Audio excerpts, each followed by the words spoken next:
Well, g'day. Welcome to the detour. And again, I've got to take the reins. We've got Dan indisposed, although he can still push the buttons, which is great. Not just pushing my buttons, he's pushing the buttons for the show. But with me to help me through this, I've got Scotty McGrory, our irregular guest, Olympic gold medalist, one of our greatest track cyclists, and as I say, stage winner in the Bay Crits. G'day, Scotty. Yeah, thanks, mate. A couple of stage wins in the Herald Sun Tour, but you were overall winner multiple times, so you certainly put me away in that regards, mate. Bay Crits are more important, mate. Bay Crits are more important than anything else. Yeah. So a great stage last night, and for all our Aussie fans and viewers, Caleb Ewan was just magnificent, and we've got a couple of words from him right now, so let's throw to the pocket rocket. My legs are still burning right now. Can you tell us how was this last 2 kilometers especially? Yeah, we knew it was going to be super tough. It was a steep uphill with about 1.5 kilometers to go, and then it was always just slightly dragging uphill all the way to the finish line. So we knew from the steep part, all the sprinters' legs were going to be quite tired, and then with the extra drag to the line, it was always going to be like a really slow, like a slug, like grit to the line. There was a relief, I guess, 2 days ago when you won the first stage. Now the confidence is there, or have you lost it at some point and now it's coming back, or you hadn't always knew that it was your level anyway? No, I never lost confidence. This year I feel like I'm a stronger rider, and although the wins haven't come as many in the start of the year, I knew what the reasons were behind it, and it wasn't my speed or my strength or anything like that. And I think I showed in San Remo that I'm a stronger rider this year, and I just needed some luck, and we needed to work together a bit better as a team. And the boys, we messed up the first day, but like I said before, when we messed it up, that we always debrief that, and we always try to do better. And the last 2 sprints, they've done such a good job, and it's thanks to them that I could win these last 2 stages. Yeah. And he's spot on there. He certainly is a bit stronger.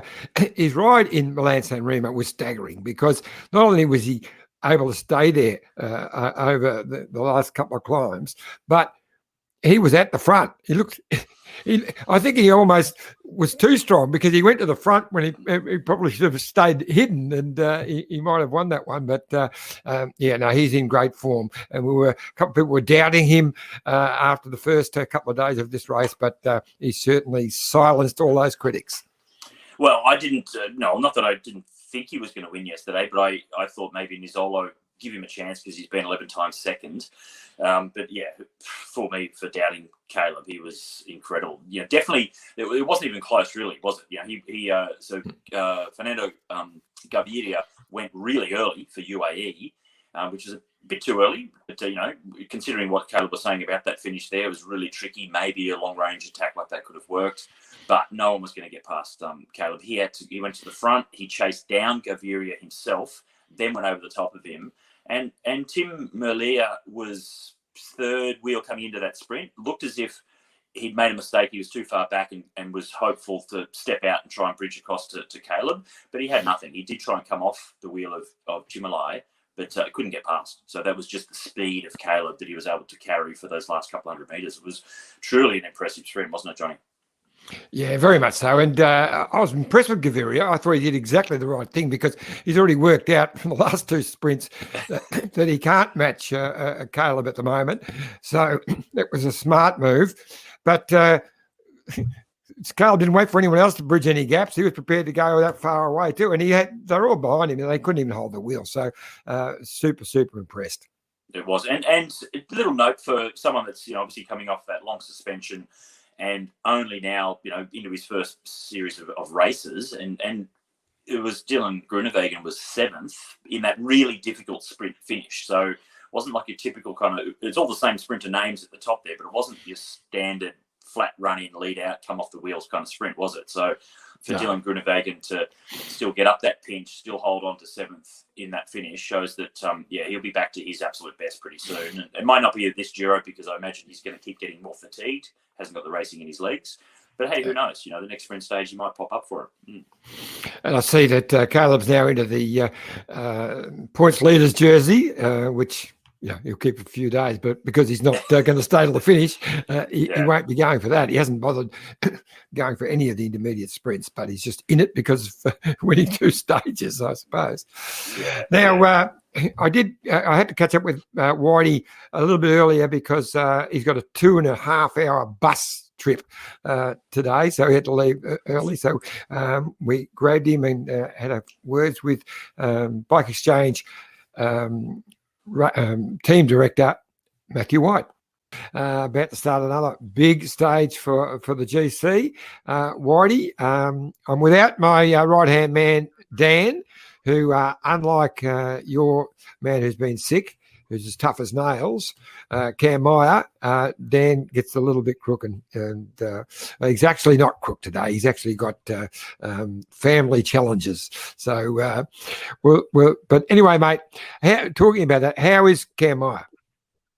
I haven't seen Cam this morning. He's still asleep. We've got to leave the hotel in the next 45 minutes, but I haven't seen him this morning. But he wasn't good after the stage yesterday. It was an easy stage, but I think he's been paying for the effort he made in the 2 days in the terrible weather. So I'll talk to the doctor after I speak with you, John, and then it'll be a decision that the doctors will make whether it's worth him continuing on, because the last thing we want to do is do any damage to Cam. And as much as we'd love to have him on the Giro for the rest, and the value that he would bring us, his health is going to come first. Of course. So Whitey, tell us about yesterday's stage. I know it's a sprint stage, so it's not quite so much pressure on you guys, but it's always about keeping out of trouble. How did it pan out for you? Yeah, good. Those sprint stages in modern cycling, they're never relaxed. There's probably about 30, 40K of sort of relaxed sort of riding when they let the brake, let them out there and there was no wind. And then, as always, all the teams have the same information regarding wind and those sort of elements that do increase the tension in the race. And even though we weren't contesting the win, it's always stressful to protect our leaders, because at all times, as a GC team, you've got to mitigate risks. And so you're staying out of trouble. And that takes a lot of energy from certain guys to protect our leaders. So we got through safe and sound. And that was the main focus for any sprint stage for us. So it was just had Burt Lancaster trying to call me on the other line. So there you go. The fun and games. But so what did you think of Caleb's performance? It was a pretty impressive sprint. Yeah, 100%. He's shown now he's got into his groove, and he is head and shoulders above any of the sprinters we've got here at the moment. That sprint, he had to make a big. It was a gutsy move from Gaviria.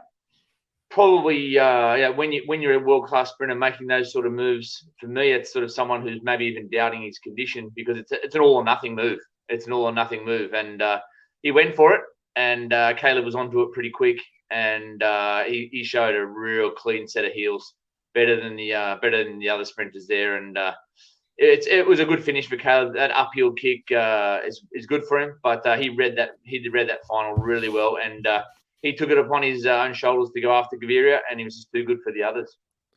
Yeah, look, I was looking forward to watching how him and Tim Mullier went against each other in a good sprint. But like you just said, I was very impressed with Gaviria. He realised he's hadn't got the speed of Caleb right at the moment, so he went early, and it was very impressive. But gee, the way that Caleb just reacted to that showed you just how confident he is. And he'll probably win another one before he goes on after the 13th stage, I reckon. But he's certainly the favourite.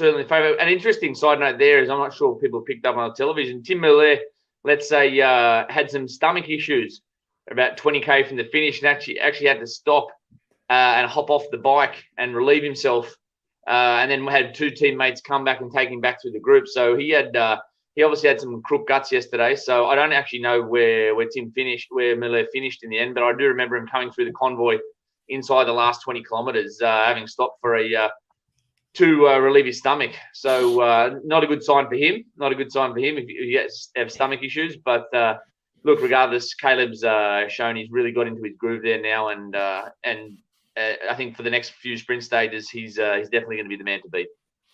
Well, I got to tell you that Tim earlier finished third in the stage, so he's a lot tougher than Dan Jones. Bad issues and still can perform. So pretty good performance actually.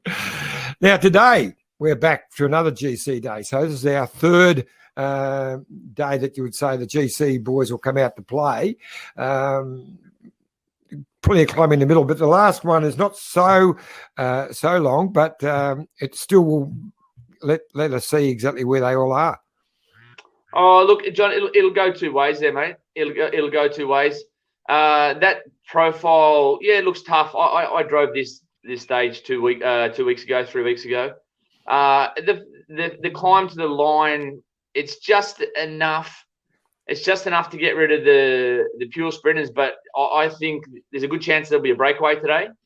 And I think it's even one of those finishes for a Peter Sagan or a Ulysses, because it's only 2 kilometres from, I think it's 3 to 1K to go is quite hard. But the last kilometre, the last 400 metres is a false flat, and you're not climbing that hard inside that last K. So it's one, there could be 2 races. There could be a race up front for the breakaway, and obviously FDJ will do everything they can to keep that jersey. We're starting with pretty windy first 50K, and then the closer we get into that mountain range, the less the wind will drop off. But those climbs, those first 2 climbs are just steady, very long technical descent onto the last climb. But the last climb itself, it's a K and a half, 2K of 7 or 8%, and it's like if the break is up the road and it's not for the win, I don't know if we'll see too much action actually out of the GC guys in the final there, because we got good weather today. There's a lot of tough stages coming up, but it'll be interesting to see how that first hour of racing pans out first. I was going to ask about the weather, because they've had freezing cold and rain or sunny by the sea. So no rain today? Look, I'm not a weatherman, John, but there is some very inclement weather, and in the next week. I think we've got predicted possible storms nearly every afternoon. So it's going to be hit and miss. And obviously, when you go into the mountains, one range can be raining, and you go 5K further on, and it's totally dry, or one pass over, and it's a different weather system. So look, I think today the chances of rain are quite small, which is good. Because that final descent in the wet would be a one that could definitely split the group up. The Giro is a bit like Melbourne weather. Absolutely beautiful one day and bloody shit house the next. But anyway, look, sometimes we've had this part of Italy. Usually we've got really great weather, and if anything, it can be pretty hot at this time of year. But at the moment, it's hit and miss. The long range forecast for the Dolomites is good, which is the main thing, because we're going 1,400 meters at the moment, but when you're talking about going above 2,000, that's where it turns into snow. So look, weather's one thing, and every team's aware of that, and everyone's doing their best to stay warm and stay safe. Yeah, interesting. You mentioned FDJ. They will want to keep the pink jersey for another day if they can. So I just wonder if the breakaways, we know who's going to be in the breakaways. It's about certain. The 3 teams have been in just about every breakaway so far, but they'll need a pretty strong team to stay out there today, because I reckon FDJ will be really putting the pressure on for Attila the Hungarian. For sure. They'll want to keep the jersey, because then they haven't got a GC rider here or a sprinter here. So Pinot pulled out at the last minute. Demar's getting ready for the Tour de France. But if things get out of control and we get a 20-man break up the road, that's where they're going to start to run into trouble. Now, the most important question that I've got for you before I know you've got to run is what was for dinner last night, mate? Dinner last night was nice, pasta dish, and I went double seafood pasta, seafood for my main. And see We're, if it's we're on the coast. We're on the coast, mate. So when in Rome. Exactly right, mate. Exactly right. And I've seen you in action, so you can give it a nudge. Look, Whitey, as always, thanks heaps, Bell, and good luck out there today. And we'll chat tomorrow. Yep, and fingers crossed Cam's woken up well, and we can start with 8. But got to go talk to the doctor now and see what the plan is for him.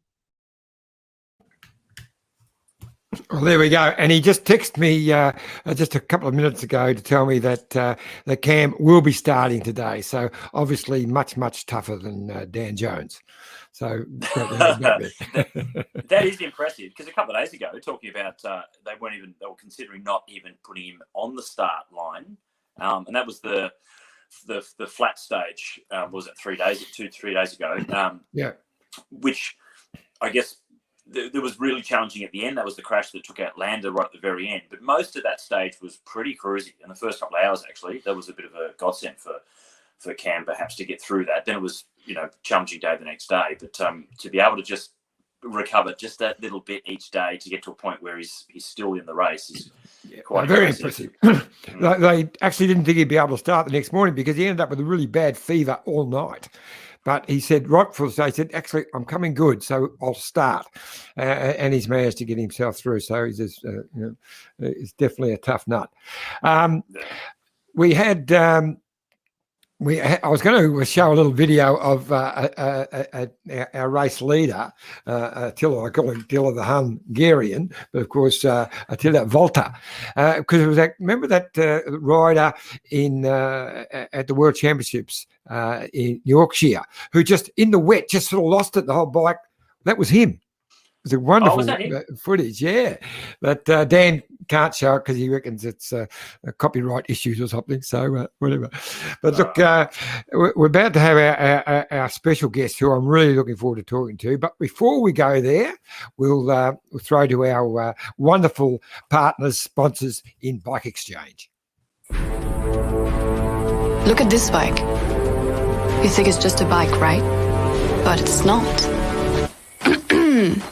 It's a bike 374 people are looking at. This guy, this girl, them, all looking at it. People from here, there, and wherever this is. People that are looking for a bike. Or just a piece of it. Amateurs, semi-amateurs, and pro-amateurs. This guy wants this bike, but with this crank and these bars.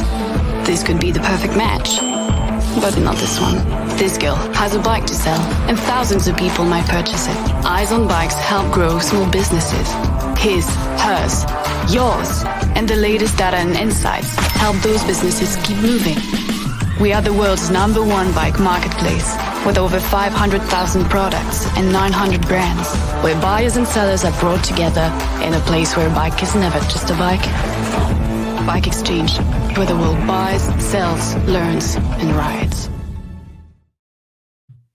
Yeah, sensational. I love that ad. I never get sick of that ad. See it every day. I never get sick of it. Okay, Scotty. Well, we have a great guest on today. He's a boy from Shepparton. He's not a boy anymore, but he was a Shepparton lad and probably their most famous sporting son now.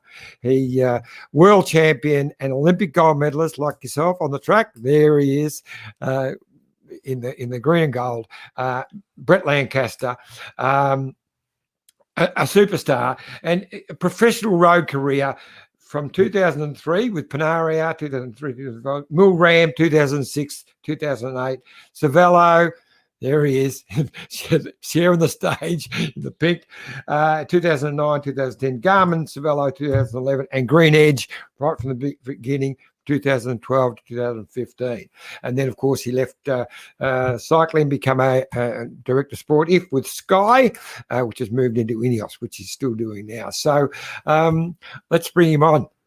Hopefully he's there. Hey! Hey, guys. Brett Lancaster. Well, we always call him Burt. For those old enough to remember the great actor. So, Bert, how are you, mate? Good, mate. Just chilling out. Spain's lifted the restrictions a little bit this week. and having some people over for a barbecue finally. So, and then tomorrow head down to Ruta del Sol, Andalusia, just to start the 5-day stage race. We Now forget you've that, got don't we? sorry, mate, I was going to say you got a wonderful little a family set up there in Girona. You've lost your the heart and soul though once Dan Jones left the town. Is it still the same without him? Yeah, once I've just actually moved out of town. We're in a village just south now. Got ourselves a bigger place. I think, COVID changed our minds about the way we're living now, and got a big old place outside of town, and without Jonesy here, it's not the same. So that's why I moved out. One thing that's different is he's not blowing people up with fireworks in those music videos. So it's safer in Girona without Dan there. Yeah, I mean, I remember that video he did up there at the golf course when we first moved here. So that was a long time. It feels like a very long time ago now, Scotty. But yeah. Yeah, no, but we forget. Like you talk about the restrictions being lifted, like here in Australia, I think I got an email today from the Victorian government just saying that with more people going back to work, normal places, normal offices, then it's compulsory that everyone has to wear masks on public transport. Like that's kind of it. Like there's very few restrictions now. It's more common sense stuff than anything. And here in Oz, you kind of forget how strict and how serious things still are over in Spain and Europe, the rest of Europe. So it's good that they're starting to get some sort of grip on it. Yeah, you're right. We're reaching some sort of normality, I guess. I think, last year when it kicked off, we went through a very bad patch with the lockdown. We were 8 weeks locked in the house, couldn't even go for a walk. Couldn't go outside. Supermarket or pharmacy type of thing, that was it. But look, Spain's done pretty well, and our kids have been at school after that the whole time. They've been home for 10 days on and off. There's been kids in the class with COVID, teachers positive. It's a bit like track and trace, I guess. But you're quite lucky there in Oz, let's say. Looks like your first barbecue guest is at the door by the sounds of it, mate. That's the missus getting back for a run. I've just been out for one myself, so I'm a bit buggered. So still in the workout clothes. I don't know whether Dan has got this all queued up, but you sent me through a couple of really nice little shots of your 12-year-old son out on the bike in all his Ineos gear, and he says no, so he hadn't got them. But that was wonderful stuff. Now you got three kids, but I noticed that Stuart O'Grady's decided to outdo you and go for a fourth. Is that a challenge for you, mate? You're going to try and catch up with Stewie? Mate, I've had the old... that's not Clearly Stewie hasn't. Well, look, I know he's got some great vision of different things in the bike game teed up to show. He'll probably try and get even with me for having a go at him here and there, so he'll try and make whatever bloopers he can down in the background. But before we get onto that, I know that you've got a bit of a stone in your shoe or a thorn in your side about the whole issue with what happened with Bike Exchange and Team Car and Gene Bates the other day. We spoke shortly about it just before. So I'd just love to hear your comments on that, Burt. Yeah, what do you think? They're very hard done by. I think the UCI, when they make a decision, it's, they very rarely often go back against it. So I think at the start they should have maybe, I don't know what happened, but sat down with Matt and Gene and talked about it first and what happened. The first thing is there's a reason why there's no feeding in the last 20 kilometres, because it's dangerous. They've called him up. Obviously, Gino was probably a little bit fizzled or thinking like what's going on and actually just clipped Peter Seri's wheel. Bad luck. So what this does now is, with the COVID, you've got to realise that you just can't pull another DS, out of, let's say, Matt Hayman's in Holland where he lives. He just can't fly straight in. You've got to do like 2 COVID tests. There's a protocol. So this puts Matt White under extreme pressure trying to win the race with Simon Yates. So he's DSing, he's multitasking. You got all these devices going on, and it's actually a lot more dangerous. So I just would have whacked Gino in the second car, whoever's their second DS in the second car come up and drive that vehicle. There's repercussions for everything, I think. And just a note for your viewers, I think that, you don't have to have 2 DSs in the first car. We choose as teams, as World Tour teams, to put 2 DSs in the cars. You probably find some of the smaller teams in the race only have 1 DS driving, but that's, it's a budget thing, and you got to have the resources to do that. So, yeah, it's not a good call from my side. Be punished in certain ways, but don't throw Gino out. Yeah, I think you hit the nail on the head there in one part, Burt. In that when they got called up, there's 12K to go. Burt would have been thinking, what? We've done something wrong. They go up there thinking, whereas it was for a damn rain jacket. They didn't say, we've got a rain jacket, you can come up and get it. Because Matty White would have just said, we don't need the damn, we'll get it at the finish. They wouldn't have even bothered to come out. But anyway, we'll let that go. It was, I know that when I spoke to you earlier, you had some things to say. So we're talking about your early career as a track cyclist, world champion, and Olympic gold medalist on the team pursuit. Take us back through a little bit of that. I don't know whether Dan's got any vision of that, but take us back through a little bit of that, those amazing days, mate.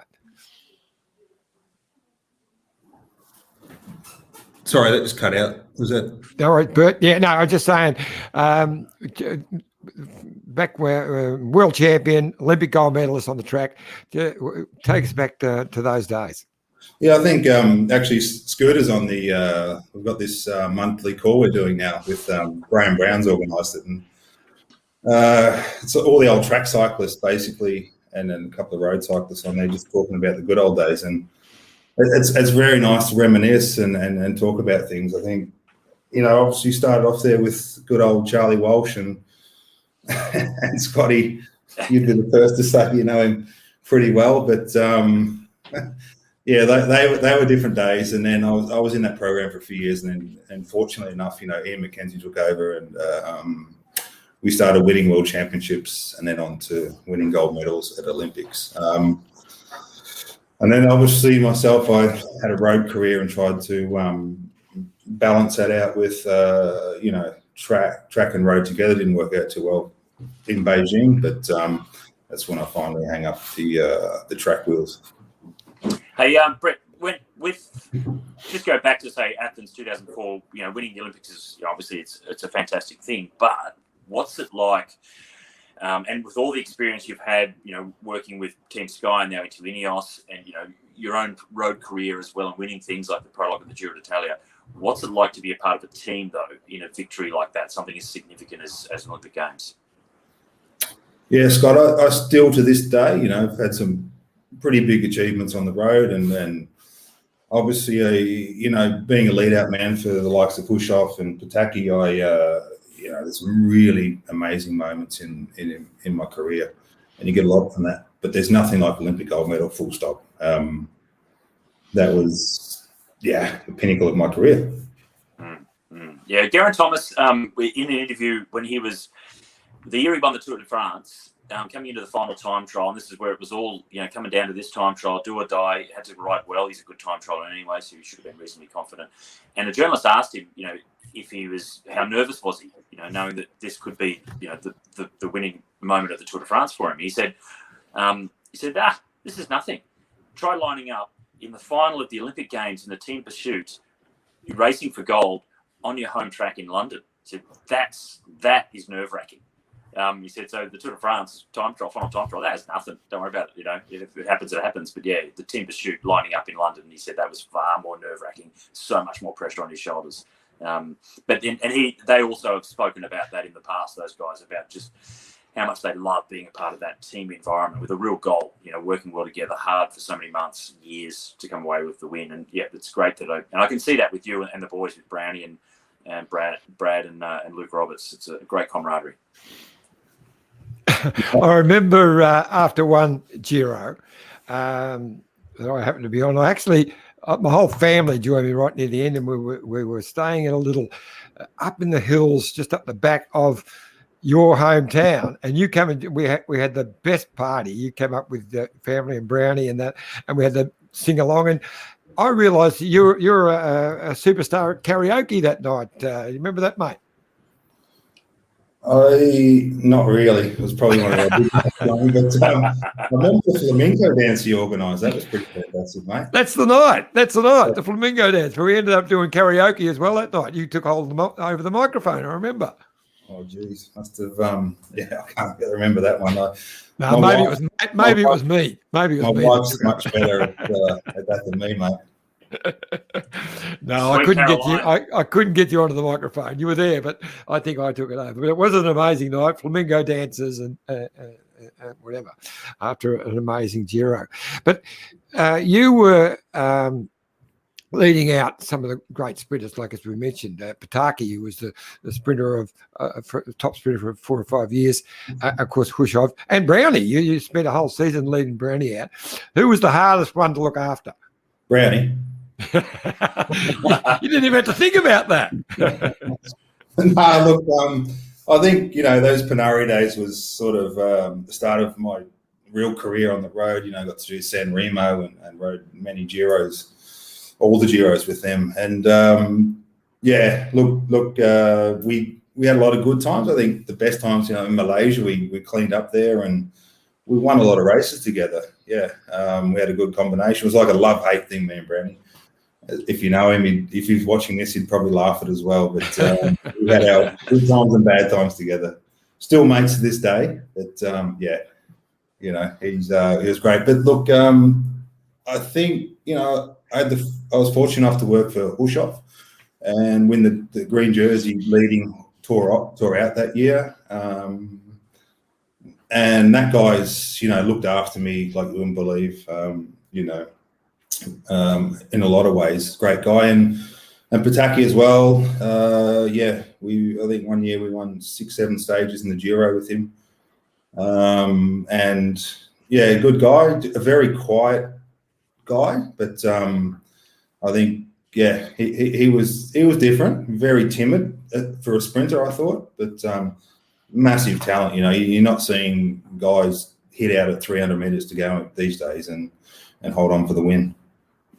Well, Pataki, there was the Baden Cook. Have you heard that story? Baden Cook was reading an interview that Pataki gave, and Alessandro in that one actually admitted that he was genuinely scared in the last sort of 10 to 5 kilometres of the sprint stage because of the hustle and bustle and all the pushing and shoving. Mm. And you know what Cookie's like. As soon as he read that, he thought, "Oh, thanks for that little bit of info." So from that moment forward, every time he raced against him, he hit him harder and more often, and rubbed him and squeezed him and pushed him and did everything to intimidate him to try and get the better of him after that. So backs up your timid kind of approach that he had, which is unusual, isn't it? Yeah. No, you're right. I think if you look at the Fassa Bortolo days when he had these massive trains and he used to start so early, and he had these guys that could just hit the front and take him to 200 or 150 or whatever. I mean, personally, sometimes I dropped him off at 250, which is a bit early, and afterwards he goes, "Good lead out," because he was just so strong, and he just was so good at just winding it up from the front. You're right. He didn't like the hustle and bustle for sure. What about your Giro? You've got to talk about your prologue time trial win in the Giro. What an incredible moment to win that and wear the Maglia Rosa. I get asked about that one a lot. It's one of them where it was 1.12 kilometers. You had the likes of, I think it was Stewie or Renshaw rode like a fixed wheel track bike, and I thought about that idea, but just went for the old non-aerodynamic Colinago I was riding at the time, just pure power. You can ride Jones. You could probably pull some photos up there. They weren't very pretty of me going off the line, but I trained myself that year. Obviously, the year before we won the Olympics, I knew exactly what to do. It was like a lot of 2-minute efforts with high power stuff. And it was a beautiful moment in my career. The only thing was bloody Cipollini stole my thunder a bit because his retirement race and got up there in his pink suit and with the big long head and hair going on, So, there you go. Anyway, That's part of the Giro. That's Cipollini. But the thing is, the thing people would know, he wasn't even in the bike race. He was only as a guest rider. They got him to because he's so popular, and then he pitched all the limelight off you on the stage. And if you have a look at that photo there, like I've got pretty big mitts on me, but he's like just grabbing me like a bloody baseball glove. How daring though? Like you think there'd be a little bit more etiquette in, come up, do his little thing to the crowd. Yeah, great, and then hand it over to you to say, well, hey, this guy won today. But no, he was in for the long haul. He wanted all the attention. Yeah, Mario chasing attention? No, mate. Yeah, look at his Instagram feed lately, mate. A very brief Chippo disappointment story, because look, he changed so many things, didn't he? He was the guy that came in with the clothes, changed jerseys, shorts, and things like that. The yellow bikes. He was really an innovator in that regard, and got fined a lot for wearing the wrong jersey. But it was so cool, and it might have been a 200 Swiss franc fine or something, so whatever. So we paid it because it looked so good, great for the image. I think also it was the first. When they were riding Cannondale at Saeco, because he wins so much and put his hands straight up in the air like that, Cannondale come up with the idea of putting the C on the inside of the gloves. No one had a logo on the inside of the gloves until Mario kept showing his palms. They thought, hey, there's advertising space. So put the logo on the inside of his gloves. So he was a real innovator. But one of his great lead-out men was Calcaterra. So one of the strong men, he wasn't doing the last sort of 200 metres or 400 metres, but he was right in there in the last couple of Ks. And I went to his retirement race. They had it at the Figarelli Velodrome in Milan. And Mario was going to be the big star to come along, obviously, as his former teammate that he spent his entire career working for. And there's a whole bunch of us from Mappe and other different teams, whatever there. And Mario didn't turn up. And everyone's sort of trying to work out where he is. He didn't turn up. And, anyway, Calcaterra retired. Then we're down in the change rooms afterwards, showering. And then Cipollini walked in and come up to Calcaterra. He said, oh, mate, sorry, I got caught up, blah, blah, blah, whatever, some excuse. And I remember looking at him, thinking, mate, they're really disappointing that, it's the retirement race for a guy that spent his entire career helping you win races. And you couldn't be bothered to turn up on time for his retirement race. So that was one thing about Mario that really disappointed me, that moment, because he was a superstar in so many other ways. Yeah, that's pretty piss poor, mate. But, I mean, like on the other side, we talk about cycling kit. You were lucky enough to ride in the coolest kit ever, that Mappe kit. That's undoubtedly.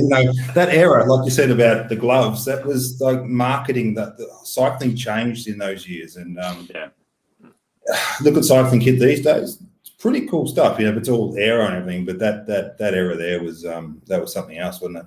They were pretty flappy jerseys too. Yeah. Well, one year, so 2002, the last year, we changed from Sportful as a sponsor to Santini. And Santini, it was Matthew Gilmore and I doing the 6 days on the track for them through the winter.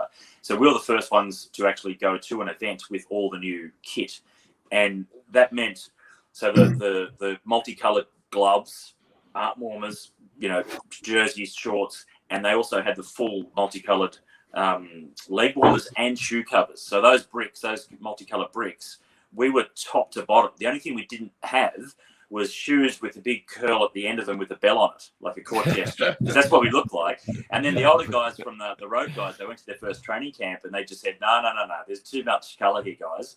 And they made Santini just supply them with just plain blue leg warmers to at least try and break up the Mappe bricks.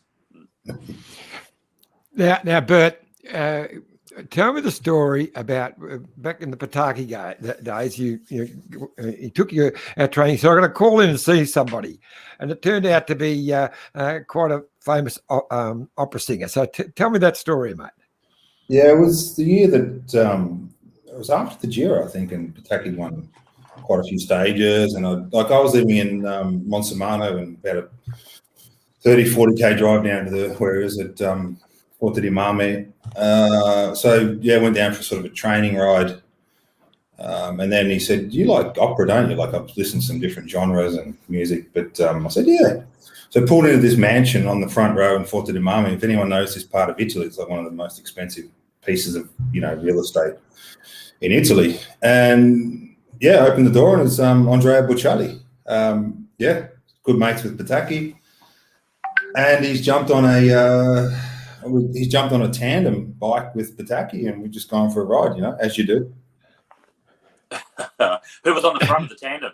Was it Kelly or Pataki? Definitely not on that. Boom, boom. And then, we got to know him a little bit, and we went to an opening of a hospital and had the kids crawling on Bocelli's lap, and he sang a song, his opera song was, it's pretty amazing sort of memories, and the people you do get to meet in elite sport, Yeah, it's pretty cool.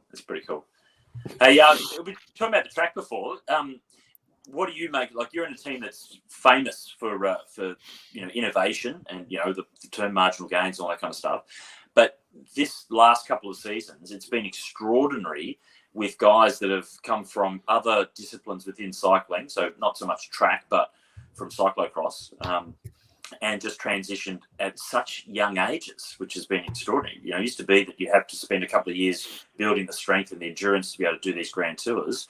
And there's a guy in the Giro at the moment from Ukraine who's 18, straight out of juniors.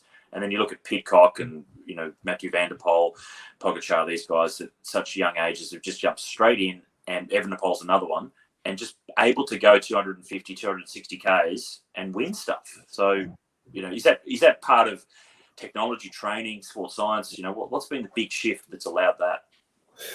Well, I definitely think it's part of coaching and training, and my little fella's just pulled in now with his bike and he's practicing his aero position and etc. But there always has been these young guys around. If you look at back in the day, I think Kunico, how old was Kunico when he won the Giro? 21, I think. I think McGee even ran third that year.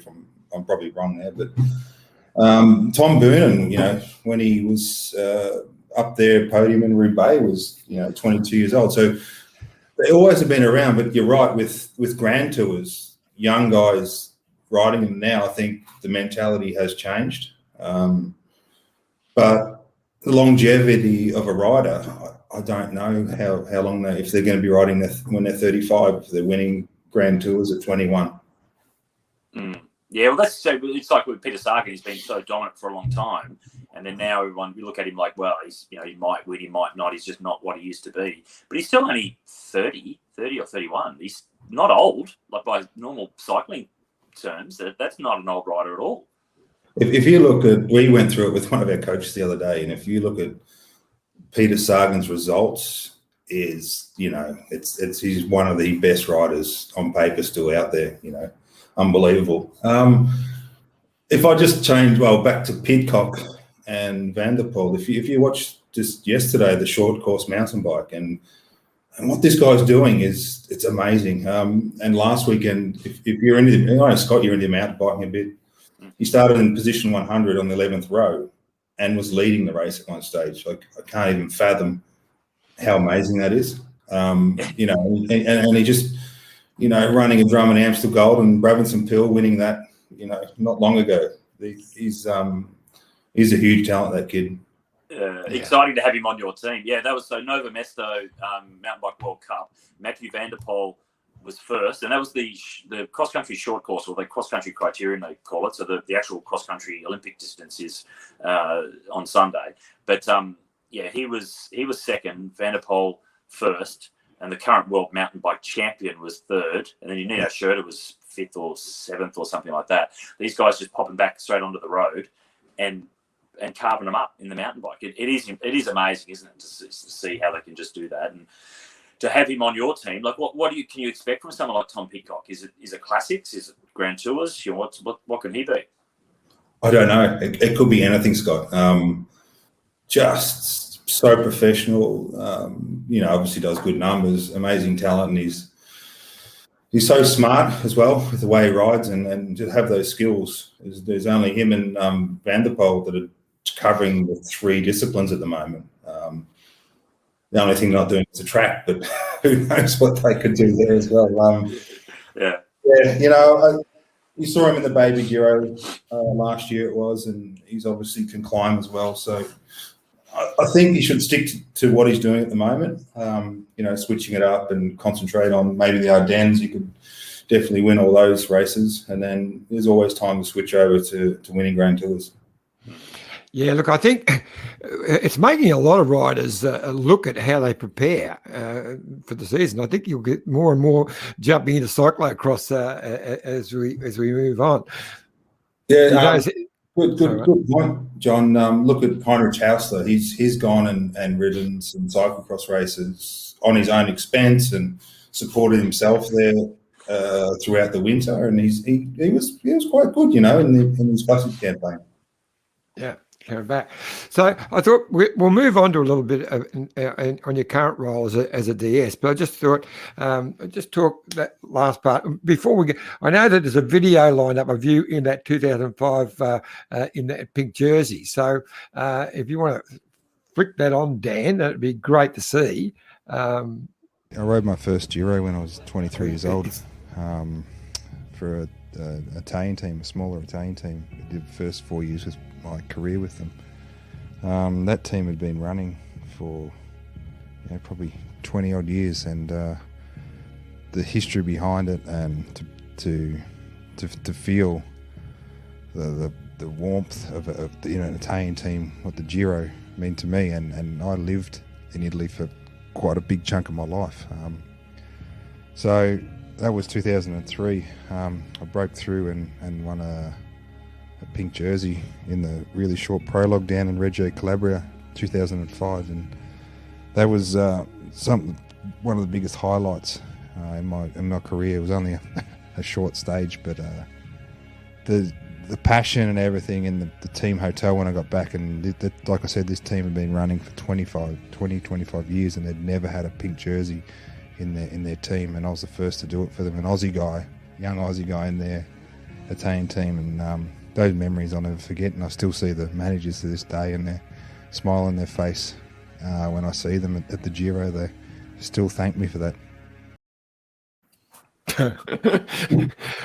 I'm laughing at the bloke who jumped up on the stage with you. He couldn't help himself, could he? Even Scotty wouldn't wear something like that, mate. You got to have good form to be wearing that. But yeah, he's on the stage, but he actually had the balls to actually get up on the podium with you at the end. So, well, you can actually see he did have the balls to do that. Yeah, you can see him. It's actually I live he's from Lucca. I was living in Montemano. I was training in that area once, and a big chippo turned up. I was actually doing an effort. Sleeves rolled up, nicks rolled up, all tanned up, no helmet.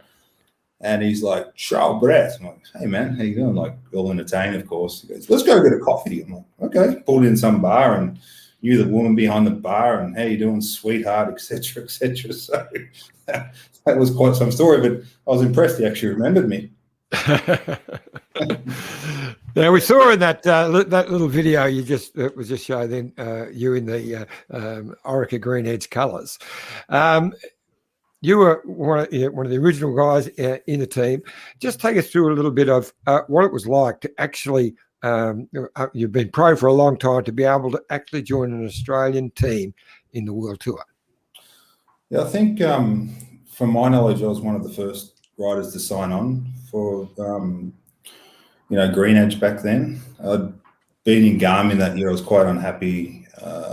Let's say I'd been from Cervelo to Garmin and didn't get to start Group A. There's a bit of a political shit behind that, but and I've called my manager and sort of got in contact with Shane and put pen to paper really early before the team had started. So it was, those first couple of years were fantastic, and they went a different direction in the end for GC, understandably, but we killed so many time trials, and so many memories there, and just good people, and I see a lot of the staff members are still there, and they're just fantastic people.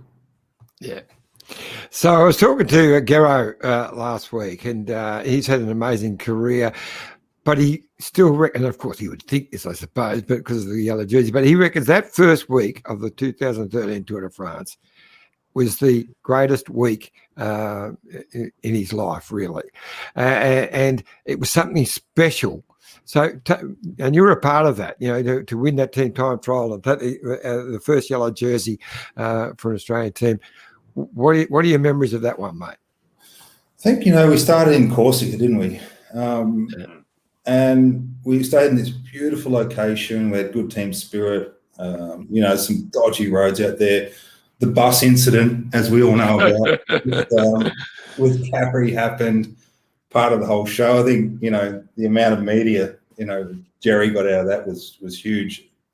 But Simon beat Sagan in that little sprint there, didn't he? It was Simon. Yeah, it was Sagan. Yeah, that's right. Then we went over to Nice and had an incredible time trial. We had the pressure of last team, and I still think to this day that's the fastest ever team time trial. It might correct me if I'm wrong, but it was at the time. It was definitely at the time. It was then. It was super fast. A lot of the Cam Meyer and Stewie and Gossi, Impey, like a lot of ex-track riders that knew what they were doing, but a super fast course. And I'd have to agree, it was a special time, and for Australian cycling, it was amazing. Hey, and a little tidbit that I guess most fans won't know, but so Jerry Ryan, obviously the owner of the team, famous for his business skills, and Jayco Caravans in Australia and in New Zealand. And every year they have a dealer conference, different parts of Australia, all around the world. They had the dealer conference for Jayco, all the Aussie dealers, in Nice that year. So you had the dealer conference there when you guys won the team time trial. I was like, you could not have scripted that better. I'm sure they ordered a lot more caravans after that as well. So Jerry would have been really happy. Jerry just walked in with that one, Yeah. Look, it's amazing, because I remember it really well. I was lucky enough to be there, and I remember I wasn't real well at the time. I was a bit crook, and I'm walking up towards the start, and I get a text from Jerry. Where are you? I said, I'm on my way. So we get in there, and all these dealers who don't know much about cycling, they were sort of expecting the team to go well because Giro had won the stage the day before, and they knew a good ride puts them to the yellow jersey. And when it happened, they just thought, oh, well, this happens all the time. They didn't realise how lucky they were to be there on that amazing, special day. It was just, it was just the Jerry, the golden touch of Jerry. It was definitely amazing. And I also remember as they crossed the line and they yelled, the announcer yelled that you guys were going to be in get the yellow jersey, or the Giro was going to get the yellow jersey. All the dealers jumped up, and Jerry pushed the ball out of the way and come and grab me. And I think I was pretty crook with Tom. I think he thought I was going to pass away soon after, so he gave me a great big cuddle. But it was really special. Yeah, I think it's a bit similar, I guess, with Jim Radcliffe coming in with Ineos. Sky sort of fell through. Jim come in and just said, "No, taking the whole team," and then boom, you win the Tour de France with Egan. But as we all know, it's not easy. It's a lot of hard work, and of course the competition's hard out these days, and you got to work every day to get these little gains and make sure that you keep on top of things 100%. It's not just money, is it? So it's great to have the most money or a lot of it, but you've got to have the right people with the right smarts to spend it in the right areas where you need to get the performance. And and that's obviously what Ineos and Sky have done. They've had the biggest budget, but they've spent it the right way to make sure you've had the gains to get the wins. So when you go back through the Tour de France since 2012, it's been incredible run from the Sky/Ineos team. Yeah, I think, we do have a large budget, and a big chunk of that is spent on the riders. So just an example, I think like last week we were in Algarve, I was DSing down there, and, we've got 2 rental vans with the bikes to go there because it's like a third program, or, all the resources go, of course, to Italy for the Giro. One of the vans breaks down. We've got hire vans, we've got the bus there, the generator, some issues with it. We've sorted it out. So, I think there are, limitations with everyone's budget, Yeah. So your main role this year was at the Cobble Classics. That's an exciting races to be. So take us a bit through Ineos's efforts and performances in the Cobble Classics, especially Pidcock. Yeah, I think it's Sivas Carnarvon, obviously he's won Roubaix, and there's only a handful of these guys DS-wise that know this part of the world like them. They can tell you, like you had Scott Sunderland on there yesterday, they can tell you what angle you come from this way up a climb and this way, and they know everything. So we changed a few things last year, and having Pidcock come in and, sort of a younger team, let's say, likes of Ethan Hayter. We had probably our most successful Classics campaign yet, without takeaway Roubaix, which will be in October. Dorsland London, we won. We're up there in Ghent Wevelgem, etc. But up in St. Pill, which is the last race for the Flanders Classics organisation, we won with Pidcock. We're very happy with the way things went. Well, and depending on where you think or perceive the finish line of Armstrong to actually be, Pidcock almost won that as well. Yeah. Actually, I wasn't there myself. I had some other stuff on, so didn't get to do. I did the Ardennes last year, that was quite a performance. But, that's the UCI rule, and that's their camera. It was what it was. Yeah, I still have trouble working out how it didn't go to Pidcock, because the when they stopped on the line, from every photo I saw, it looked like he'd won it, but then somehow they dragged out another one and he lost it. And even that one, I had trouble picking it. Dead heat, I think everyone would have been happy with. Yeah, it just goes to show like how talented this kid is. First try at them. He did all the cobbles, nearly all the cobbles as well. So you got to understand that normally a rider will just concentrate solely on the cobble classics or the Ardennes, or they might do Amstel, some of the cobbles guys, but never do the rest. So that performance was, all his performances were just amazing, and he's still killing it in the mountain bike. Let's see how he goes tomorrow. It'll be interesting. I'll be looking forward to. Yeah, because I'm commentating the mountain bike events at the Olympic Games, as well as road track and BMX. It'd be really interesting to see how they go. Because Peter Sagan, 2016, he thought the road course was too difficult for him, so he focused on mountain bike. And he had a similar situation like you're talking about with Tom. The last row, Sagan lined up in the last row on the start line in Rio, and by the end of the first opening lap, like the start lap that they do before they go out on the open circuit, he was 5th position. So extraordinary start for him as well. Smaller bunch than you have at World Cups as well. But I'm really curious to see how Matthew and Tom end up going, a little bit further down on the mountain bike stuff. A question to you, mate, about we talk about you in the pink jersey, riding for an Italian team, living in Italy and leading, the second biggest race in the world, and for the Italians, it's probably they consider it perhaps the biggest. Olympic Games as well. What is it now that you enjoy most about your role and your participation in cycling in your position as a director sportif? What is it that you get out of this the most now? For me now, I really enjoy working with the young kids, or let's call them kids, up and coming. Fortunate enough, I was there last week, with Ethan Hayter. What a talent, So he almost won this race. He binned it in the time trial, which is was going a little bit too quick. Yeah, I saw that. He would have won the race easy if he didn't bin it. So people he'd be 10 days quarantine because he was close contact on a flight back to the UK, had to quarantine at home, was on the home trainer, went and did 2 days with the track team on the team's pursuit, which he'll do in Tokyo. Turns up to Algarve and nearly wins the thing, And it's, I love working with these young guys. I've worked also with the best of Tour of Britain. We had all our hitters there, from Froome to, G. Thomas, Ian Stannard, which it's nice to have that, but you can't teach them anything. So when I go to these, let's say, smaller races, that I'll get a really big kick out of it. What about the Aussie? So with Ethan in particular, I only posted a couple of days ago because I was commentating the Commonwealth Games for Channel 7 here in Australia from 2018, and Sam Welsford won the scratch race. Cameron Meyer set him up incredibly well, but Ethan Hayter spent, I think it was he took maybe 10 laps to go or 9 laps to go, and almost held on to win the scratch race solo with Cameron Meyer chasing full gas, and then Welsford, letting loose with bit over, a bit under 2 laps to go. So an extraordinary ride by Sam to win. But Hayter's performance was incredible to hold on that long.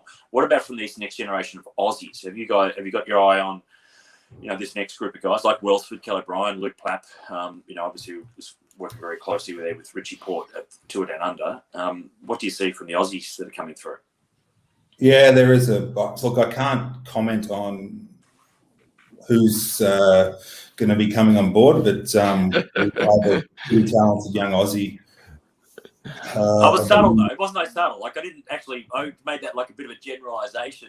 No, yeah. Look, also Scott. Unfortunately, the thing is at the moment with COVID that these kids or younger guys aren't really having the chance to make their way over to Europe, and it's quite difficult at the moment for Australians, obviously, to travel and 2 weeks quarantine. So definitely, there's a lot of talented kids around. It's just seeing them race, is the issue. But you're also pitching some older ones too. So Richie, it's going to be interesting to watch him. How's he going at the moment? Yeah, Richie's up in Tenerife with the guys training hard. Rowan's up there. That's one. Rowan's like, you might hear what you want to say about Rowan, but I work real close with Rowan, and he's one of the greatest athletes I've worked with. Super professional and just says it how it is. I love the guy. So it's good to have a couple of Aussies on board, and Cam Worth. He's an interesting guy. We had him in Algarve last week, and he is such a talent, and he's a much better bike rider now than what he was when he was with Liquid Gas. Big engine, the brake goes out to 6, 7, 8 minutes. Yep, just put Cam on the front. That's what he does.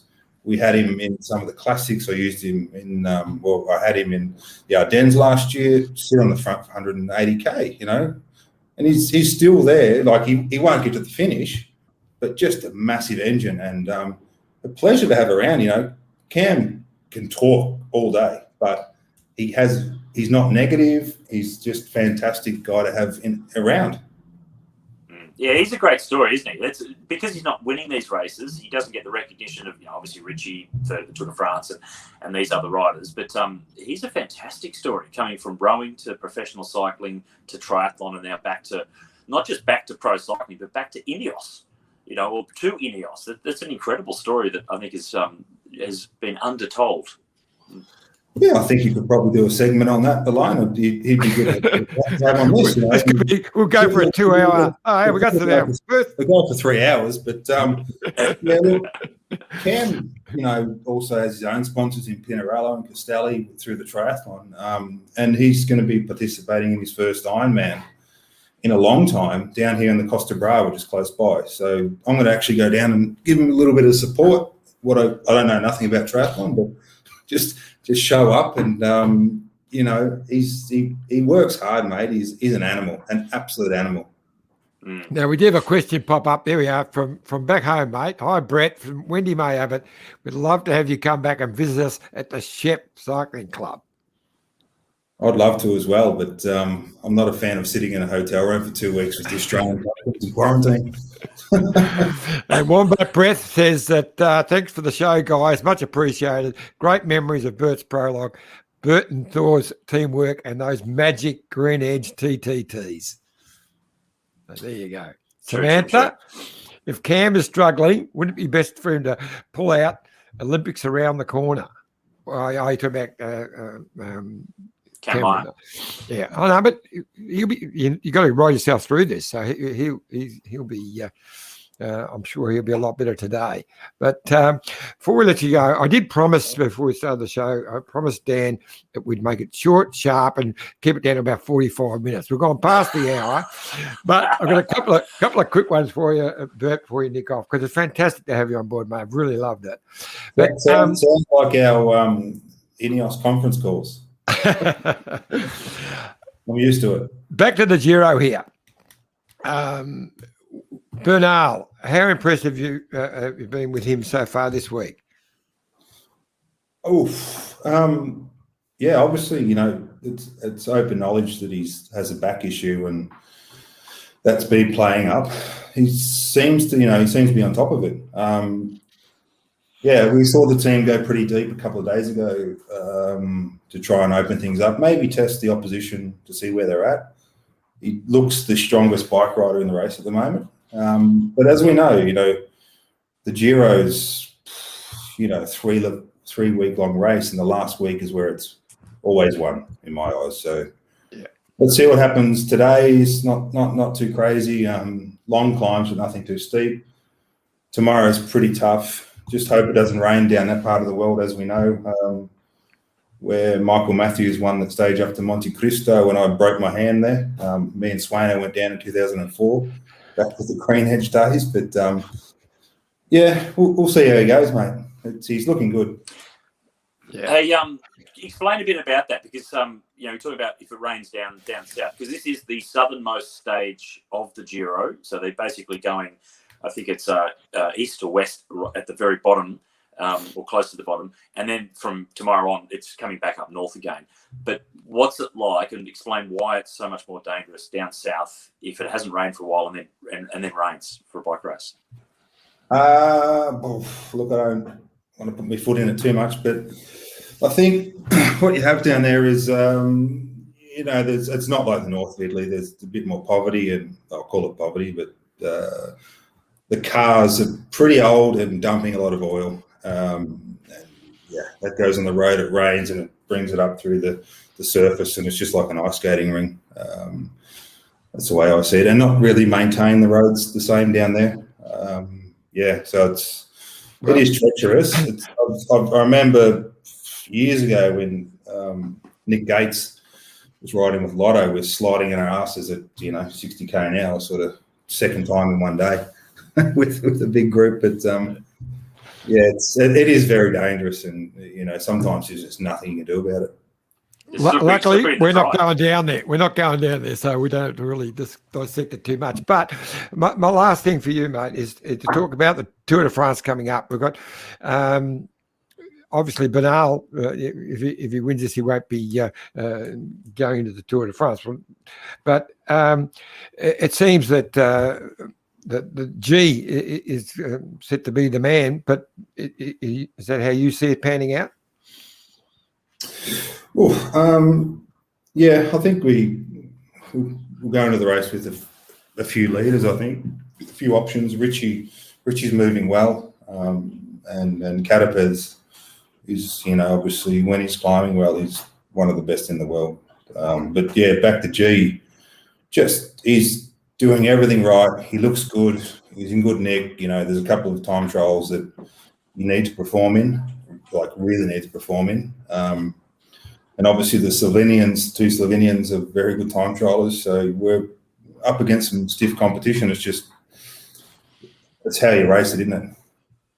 Yep, it's going to be wonderful. What a mix, though. If you had Bernal on the start line, plus Carapaz, plus Geraint Thomas, it's actually extraordinary. And if Egan's back starts playing up, Peter Seri knows a pretty good chiropractor that he went to 2 days ago. So just get in touch with him. I've been super impressed with Garner again in this tour. He's just an animal. What he does all day on the front, and then climbs halfway up the big climbs as well. For a big bloke, he's just staggering. What are your opinions of him, mate? Yeah, I think he's got big power and it's impressive. The thing with these guys that impress me the most is the way, and Scott will agree as well, the way they can switch from track to road. He's been doing track camps, and then he'll switch back, and they're going to try and win the gold medal in the team's pursuit. So it's pretty phenomenal in this day and age that they can handle both. Yeah. So we've gone for the record. I think we're up to nearly an hour and 9 minutes. So we're about to wrap it up. Scotty, I'll ask you first. Your tip for stage 8? Okay. This would normally have Peter Sagan's name all over, I would think. But maybe Diego Ulissi. He's this type of rider as well. So they're the two that I'd be thinking about. Yep. Okay. Well, I'm going to go. I'll go with Sagan as well. I think it's a perfect stage for him, and he's desperate to try and get one. And Burt, your thoughts, mate? Guveria. There. No Really? bias in there. Good. Yeah. Good call. Good call. Right, My last one, we are going to wrap it up, and thanks heaps, mate. But I got to say, last year's Giro, it really changed my thoughts on Rowan Dennis. There's no doubt that Gegenhardt can thank Rowan for that victory in the Giro, because it was just staggering, and it made me think that with the right sort of preparation, everything, that Rowan could be a contender for a Grand Tour. Do you reckon he could? Oh, 100%, but Rowan doesn't want that. That's not even on Rowan's radar. You know, he's really happy with the team, and he's happy to be a worker now and win some time trials. But one thing I will say is that when he finishes the Tour this year, going into the Olympics with a course like that, with 800 meters of climbing and a time trial, he's going to be going as a hot favourite to win Olympic gold medal. Yeah, I'm going to be happy with that for sure. Yeah. The thing you mentioned him before, Rowan, just briefly on it. Obviously, he had his troubles with his previous team, and even talking with the Australian High Performance Manager as well, said that he felt that Rowan's one of the easiest people he's had to work with, because he just knows what he wants. As long as you don't get in his way, he's going in a path. He's got his mindset going for whatever it is, and just don't get in his way. Help him move forward, and he's really easy to work with. I guess the previous team were there was too much friction. They just weren't helping him to achieve what he wanted to, and that's when it all fell apart. But it sounds like you've got the same approach with him. Work with him to move forward, and he's committed, he's dedicated, and certainly an incredible talent.